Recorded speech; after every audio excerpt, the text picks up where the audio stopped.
আলোচনা করব। আমার আলোচনা শুরু হয়েছে 11:16।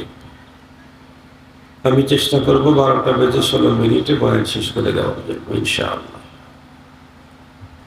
মুহতারাম হাজিরিন, রৌমারী থানায় আমার এই জীবনের প্রথম আসা উপস্থিতি।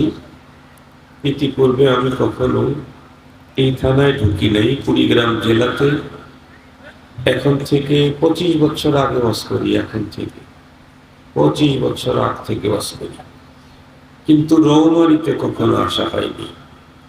আজকে প্রথম।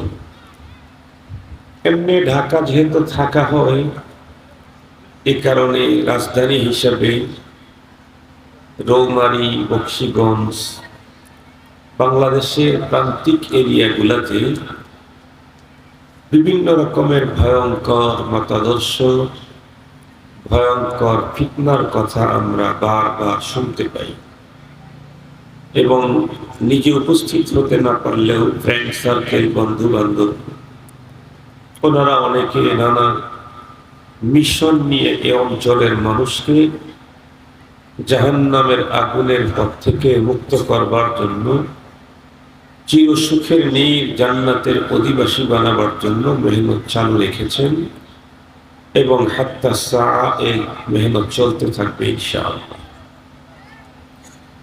শুনেছি, আমরা আগের থেকেই জানি, প্রান্তিক এরিয়াগুলোতে ঝামেলা খুব বেশি হয়।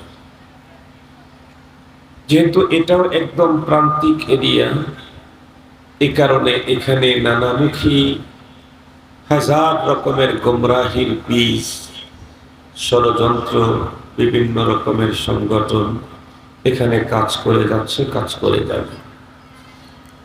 তবে আমাদেরকে একটা কথা মনে রাখতে হবে, তামাম পৃথিবীতেই যখন ভ্রান্তি আর ভ্রান্তি, মনুষ্যত্বহীনতায় দুনিয়া যখন ডুবে গিয়েছিল, সেই মুহূর্তে পৃথিবীর মানুষকে উদ্ধার করবার জন্য, মুক্ত করবার জন্য পৃথিবীতে মহানবী মুহাম্মদুর রাসূলুল্লাহ সাল্লাল্লাহু আলাইহি ওয়াসাল্লামের আগমন হয়েছিল।